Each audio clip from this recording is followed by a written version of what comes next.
So hello and welcome everyone, this is your friend Nitish Kumar. कैसे हैं आप सभी? आशा करता हूँ स्वस्थ होंगे, मस्त होंगे और अपने सक्सेस की जर्नी में व्यस्त होंगे। सो चलिए उसी सक्सेस की जर्नी में आज एक और इम्पॉर्टेंट टॉपिक के बारे में डिस्कस किया जाए। सो आज के इस एपिसोड का हमारा जो टॉपिक रहेगा वह रहेगा साइकोलॉजिकल मेजरमेंट की प्रॉपर्टीज एंड फंक्शन। सो इस एपिसोड में हम लोग डिटेल में डिस्कस करने वाले हैं property and function of psychological measurement. So चलिए इस एपिसोड में बिना देरी किए आगे बढ़ते हैं और समझते हैं। इससे पहले वाले एपिसोड में हम लोगों ने मेजरमेंट के बहुत सारे टॉपिक्स को ऑलरेडी डिस्कस कर लिया है। अब हम लोगों ने डिस्कस करते करते एबनॉर्मल साइकोलॉजी में आ गए हैं। सो एबनॉर्मल साइकोलॉजी में हम लोगों ने बहुत सारे टॉपिक्स को भी डिस्कस कर लिया। एबनॉर्मलिटी क्या होता है, क्लासिफिकेशन, एंजाइटी डिसऑर्डर्स, इन सब चीज़ों के बारे में हम लोगों ने डिस्कस कर लिया है। उन सारे एपिसोड के लिंक मैं डिस्क्रिप्शन बॉक्स या आई बटन में दे दूंगा। आप वहां से जाइए और उन एपिसोड को देख करके अपने साइकोलॉजी के इन्फॉर्मेशन को बढ़ाइए। सो चलिए हम लोग आगे बढ़ते हैं इस एपिसोड में। तो समझते हैं साइकोलॉजिकल मेजरमेंट। सो पहले हम लोगों को समझना होगा कि मेजरमेंट बेसिकली हम लोगों ने डिस्कस कर लिया है। सो मेजरमेंट का मतलब क्या होता है? एक्चुअली में किसी भी चीज़ का नापना, किसी भी चीज़ को मतलब कि नापना कि वो चीज़ के मतलब कि कितनी मात्रा में है या किस फॉर्म में अवेलेबल है। ठीक है। सो अगर हम किसी भी चीज़ को नापते हैं तो उसमें क्या क्या चीज़ें होनी चाहिए। ठीक है। सो पहले नंबर पे अगर हम इस प्रॉपर्टीज़ की बात करें तो इसकी प्रॉपर्टीज़ में आ जाता है रिलायबिलिटी, यानी कि पहले नंबर पे तो जो आपका मेजरमेंट है वो विश्वसनीय होना चाहिए, यानी कि उसमें वो रिलायबल होना चाहिए। एंड वैलिडिटी, यानी कि वो एक वैधता होनी चाहिए कि जिस चीज़ का मेजरमेंट आप कर रहे हैं एक्चुअली में वही कर रहे हैं या दूसरा कुछ तो मेजरमेंट नहीं करने लगे हैं आप। सो वैलिडिटी उसकी भी होनी चाहिए। ऑब्जेक्टिविटी, यानी कि निष्पक्षता होनी चाहिए उसमें, किसी भी प्रकार की पर्सनल और किसी भी दबाव या किसी भी प्रकार की सेल्फ परिकल्पना उसमें नहीं होनी चाहिए। ठीक है। वो एक तरीके से निष्पक्ष होना चाहिए, जो वहाँ का डेटा कह रहा है उसी के अनुसार वहाँ मेजरमेंट का रिजल्ट आना चाहिए। इन नॉर्म्स, मापदंड, यानी कि उसकी जो ऑलरेडी एक स्टैंडर्डाइज क्राइटेरिया है, यानी कि उसकी ऑलरेडी जो नॉर्म्स है यानी मापदंड है उसी के अनुसार मेजरमेंट किया जा रहा है कि उसको मतलब कि उस क्राइटेरिया को ब्रेक करके मेजरमेंट किया जा रहा है। सो अंडर नॉर्म्स होना चाहिए कोई भी मेजरमेंट। इन प्रैक्टिकलिटी, यानी कि व्यवहारिक रूप से भी मेजरमेंट होना चाहिए, यानी कि जैसे मान लीजिए कोई भी मेजरमेंट किया गया है उसका एनालिसिस करने में बाकियों को प्रॉब्लम आ रही है। सो ऐसी बात नहीं है। सो मेजरमेंट की मतलब की प्रॉपर्टीज यही होनी चाहिए कि पहला नंबर पे तो रिलायबल होना चाहिए, उसकी वैलिडिटी होनी चाहिए, objectivity, in norms and practicality. और भी बहुत सारी विशेषताएं होती हैं। मेजर हम लोगों ने अभी डिस्कस किया। चलिए थोड़ा सा और इसको डिटेल में हम लोग डिस्कस कर लेते हैं कि ये होते क्या हैं। सो देखिए मेजरमेंट की पहले नंबर पे तो आती है रिलायबिलिटी, यानी कि विश्वसनीयता। सो देखिए क्या है कि अगर कोई भी मेजरमेंट अगर विश्वसनीय नहीं होगा, रिलायबल नहीं होगा, तो क्या है कि वो एग्जैक्ट वैल्यू को प्रेजेंट नहीं करेगा। ठीक है। अगर मान लीजिए कोई वैल्यू है उसको मतलब कि मेजर किया गया है, ठीक है, अगर वो एग्जैक्ट वैल्यू बार बार मेजरमेंट करने पर आ रही है तो हम यह कह सकते हैं कि जो वैल्यू मेजर करने के बाद मिली है वो एक तरीके से रिलायबल है, एक तरीके से वो विश्वसनीय है। सो विश्वसनीयता का तात्पर्य समय के साथ और विभिन्न स्थितियों में माप की मतलब कि कंसिस्टेंसी एंड स्टेबिलिटी से है, यानी कि वो निरंतर वही होना चाहिए और स्थिर होना चाहिए। ठीक है। विभिन्न अगर संगतों में या विभिन्न स्थितियों में उसको मेजर किया जा रहा है तो सुसंगत परिस्थितियों में बार बार मतलब उसको मेजर किया जाए, उसको प्रशासित यानी एडमिनिस्ट्रेट किया जाए तो भी मतलब होने पर एक विश्वसनीय माप को समान परिणाम देना चाहिए, यानी कि जो ऑलरेडी है वही मेजरमेंट होना चाहिए। So reliability refer to consistency and stability of measurement over time and across different conditions. और reliable measurement should produce similar result when administered repeatedly under consistent conditions. For example जैसे हम बात करते हैं, यदि एक ही व्यक्ति की मान लीजिए कोई साइकोलॉजिस्ट है, कोई साइकोथेरेपिस्ट है, वो किसी भी व्यक्ति की पर्सनालिटी ट्रेट्स को नाप रहा है, उसके व्यक्तित्व को नाप रहा है, तो मान लीजिए उसका जो व्यक्तित्व का मेजरमेंट है अन्य मतलब कि अगर कोई व्यक्ति माप रहा है तो वही सेम उसका रिपोर्ट आना चाहिए। अगर अदर कंडीशन में भी नापा जा रहा है तो उसका सेम रिजल्ट आना चाहिए। यदि एक ही व्यक्ति का व्यक्तित्व परीक्षण दो अलग अलग अवसरों पर किया जाता है और समान परिणाम मिलते हैं तो यह विश्वसनीयता प्रदर्शित करता है कि यानी कि यह रिलायबिलिटी प्रेजेंट करता है कि जो मेजरमेंट किया गया है वो रिलायबल है। इन नेक्स्ट है वैलिडिटी यानी कि वैधता। अब वैधता का क्या मतलब होता है कि उस सीमा को संदर्भित करता है, एक वैलिडिटी उस सीमा को संदर्भित करता है जिस हद तक माप इच्छित मनोवैज्ञानिक निर्माण या विशेषता का सटीक आकलन है। यानी कि मान लीजिए कोई मेजरमेंट है, कोई साइकोलॉजिकल मेजरमेंट का टूल है, ठीक है, वो साइकोलॉजिकल मेजरमेंट में किस प्रॉपर्टीज को नाप रहा है, क्या एक्चुअली में वो उसी प्रॉपर्टी को नाप रहा है या डिफरेंट प्रॉपर्टी को नापने लग जा रहा है। सो एक तरीके से ऐसा नहीं होना चाहिए। यह सुनिश्चित करता है कि माप वही माप रहा है जो उसे मापना चाहिए। फॉर एग्जाम्पल हम यह कह सकते हैं यदि कोई परीक्षण बुद्धि को मापने का दावा करता है, यानी ऐसा कोई टेस्ट है जो कि बुद्धि को नापता है, इंटेलिजेंस को मापता है, तो उसे वास्तव में बुद्धि को ही मापना चाहिए, ना कि उसकी मेमोरी या नॉलेज या अन्य चीजों को मापना चाहिए। सो फॉर एग्जांपल हम कह सकते हैं if a test claim to measure intelligence it should actually be measuring intelligence and not something else like memory or knowledge। सो एक तरीके से मेजरमेंट की यह भी क्वालिटी होनी चाहिए, ये भी प्रॉपर्टीज होनी चाहिए, या ये भी एक तरीके से कह सकते हैं कैरेक्टरिस्टिक होनी चाहिए कि वो मतलब कि वैलिडिटी उसमें हो, यानी कि एक तरीके से वैलिड हो, उसकी वैधता हो, ठीक है। जिस चीज को नापा जा रहा है वही मेजर की करे, ना कि किसी और प्रॉपर्टीज को मेजर करे। नेक्स्ट है ऑब्जेक्टिविटी यानी कि निष्पक्षतावाद। अब जैसे मान लीजिए कोई भी मतलब साइकोलॉजिकल मेजरमेंट की अगर हम बात करते हैं तो यहाँ पे क्या होता है कि मेजरमेंट कोई व्यक्ति कर रहा है, किसी भी व्यक्ति का कर रहा है, ठीक है। तो यहाँ पे जो मेजरमेंट है, ठीक है, वो निष्पक्ष होना चाहिए, यानी कि जो माप हो एक तरीके से निष्पक्ष होना चाहिए। किसी भी प्रकार की उसकी ऑलरेडी मतलब कि कोई परिकल्पना नहीं होनी चाहिए, ठीक है, या किसी के दबाव में आकर के उस रिजल्ट को नहीं बदलना चाहिए। सो यानी कि एक तरीके से जो डेटा वहाँ का कह रहा है एग्जैक्ट डेटा उस मतलब की रिपोर्ट में मेंशन होना चाहिए। सो हम यह कह सकते हैं कि साइकोलॉजिकल मेजरमेंट में ऑब्जेक्टिविटी यानी कि निष्पक्षतावाद एक महत्वपूर्ण गुण है जो यह सुनिश्चित करता है कि मापन की गई जानकारी किसी भी पक्षपात या व्यक्तिगत दृष्टिकोण से प्रभावित नहीं होती है। जो एग्जैक्ट डेटा है वही एग्जैक्ट डेटा रिपोर्ट में लिखी गई है।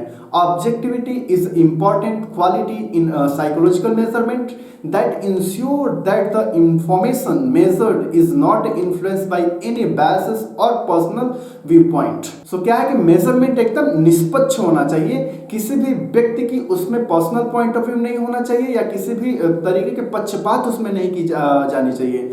सो यह भी एक तरीके से क्या है, मेजरमेंट की एक तरीके से मोस्ट इंपॉर्टेंट प्रॉपर्टीज है, मोस्ट इंपॉर्टेंट कैरेक्टरिस्टिक है, ऐसा हम कह सकते हैं। इन नेक्स्ट है नॉर्म्स यानी कि मापदंड, यानी कि पहले से कोई स्टैंडर्डाइज एक पैमाना दिया गया है, ठीक है, उसके अनुसार ही उसको मतलब कि मेजर करना चाहिए। मानकों का प्रयोग यह सुनिश्चित करने में मदद करता है कि प्राप्त आंकड़े यानी कि जो रिजल्ट वहां पे मिले हैं, जो डेटा वहां पे मिला है, उसका विवेचन किस प्रकार से किया जाता है, और यह निश्चित करने में मदद करता है कि क्या यह आंकड़े विश्वसनीय हैं और क्या उन्हें समझा जा सकता है। The use of standards help determine how the data obtained is interpreted and help determine whether the data are reliable and can be understood। In next है प्रैक्टिकलिटी यानी कि व्यवहारिकता। इसका मुख्य उद्देश्य यह होता है कि जो डेटा वहां पे मतलब कि इकट्ठा किया गया, जो मापन किया गया है, उसकी व्याख्या की जा सके।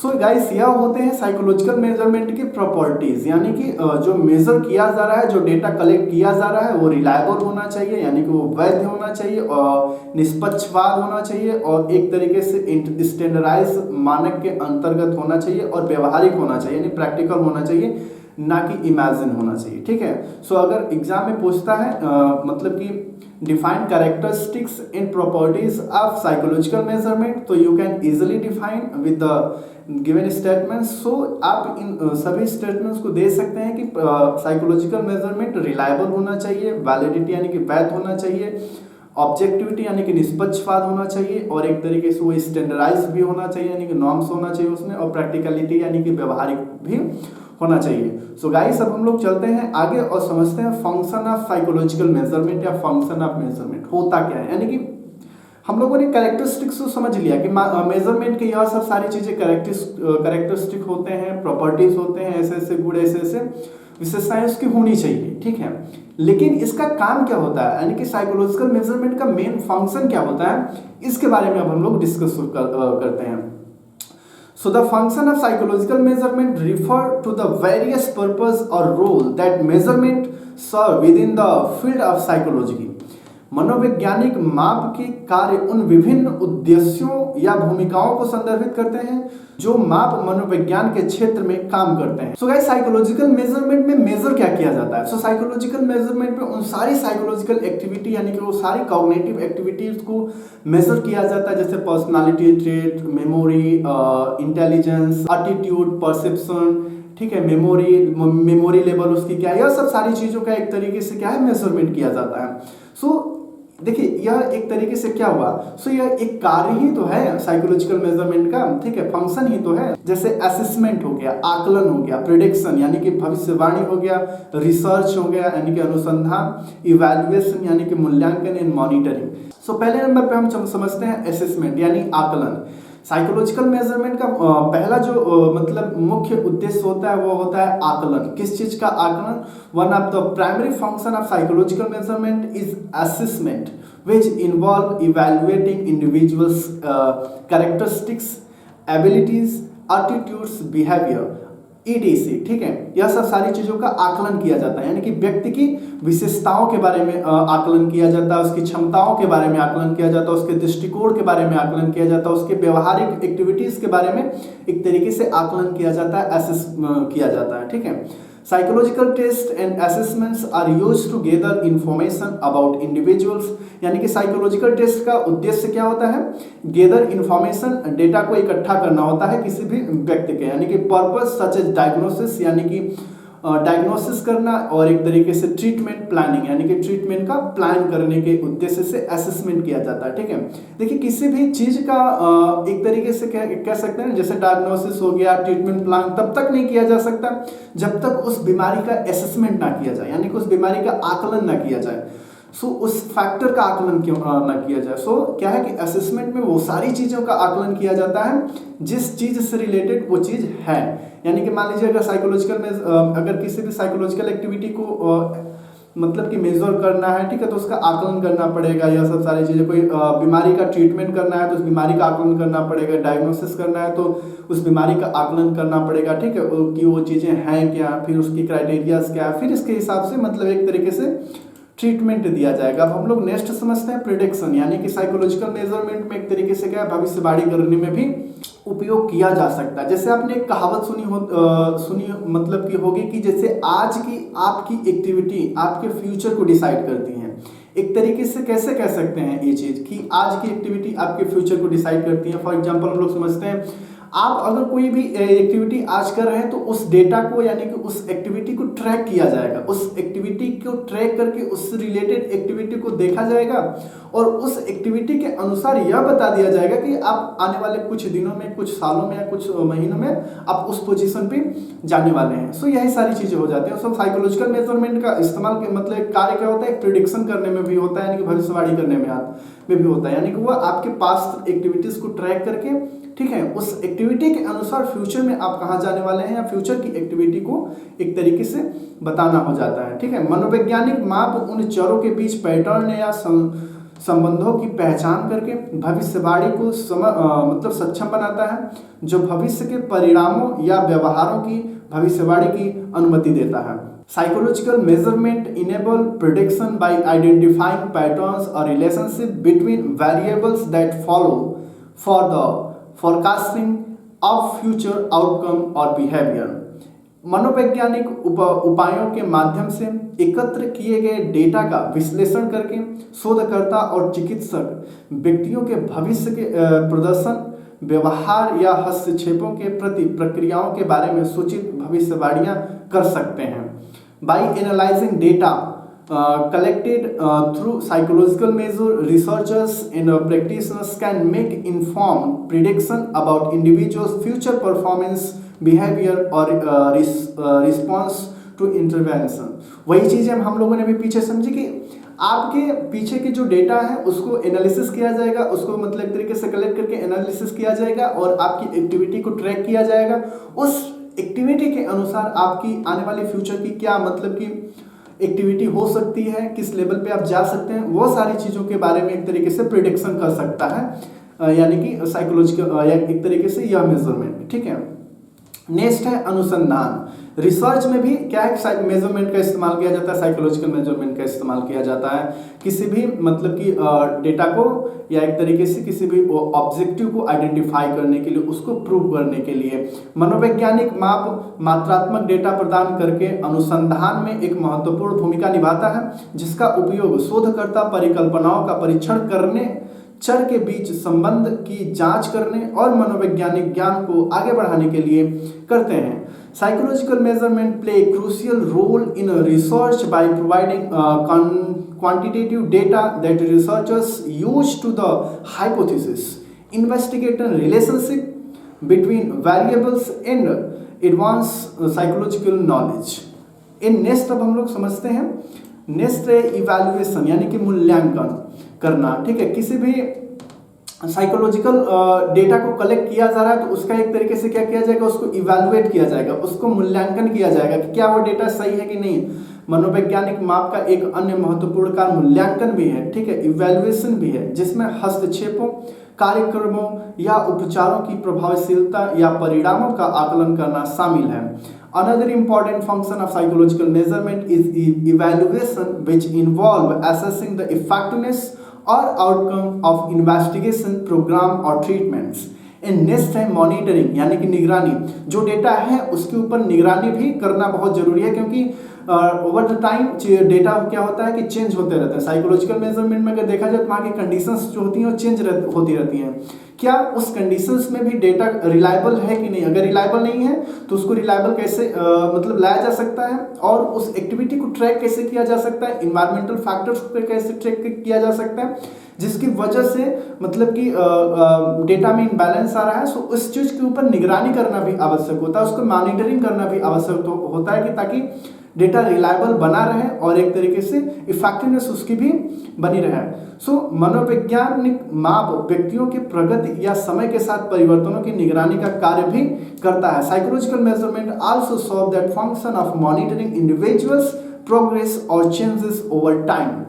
सो गाइस यह रहे मतलब कि साइकोलॉजिकल मेजरमेंट के फंक्शन, जिसमें आता मतलब कि जिसमें आते हैं असेसमेंट यानी कि आकलन आता है, प्रिडिक्शन आता है, रिसर्च आता है, इवैल्यूएटिंग आता है और मॉनिटरिंग आता है। यह सब सारी चीज़ें देखिए क्या है कि मेन फैक्टर हैं जो कि डेटा की इफेक्टिवनेस को बरकरार रखते हैं। ठीक है, उसकी रिलायबिलिटी को भी बरकरार रखते हैं। यह सब सारी चीज़ें मतलब क्या है कि मतलब अगर इन चीज़ को फॉलो किया जाए तो क्या है कि आपका डेटा मतलब सिक्योर रहेगा और उसकी और टाइम के साथ उसमें जो परिवर्तन भी आ रहा है आप उसको मतलब एक तरीके से मॉनिटर करते हैं, तो एक तरीके से क्या है कि उसको एक तरीके से बैलेंस भी कर पाएंगे, यह भी एबिलिटीज में शामिल हो जाती हैं। Overall the function of psychological measurement और diverse and encompasses assessment, prediction, research, evaluation and monitoring, all of which contribute to our understanding of human behavior and cognitions and inform decision making in various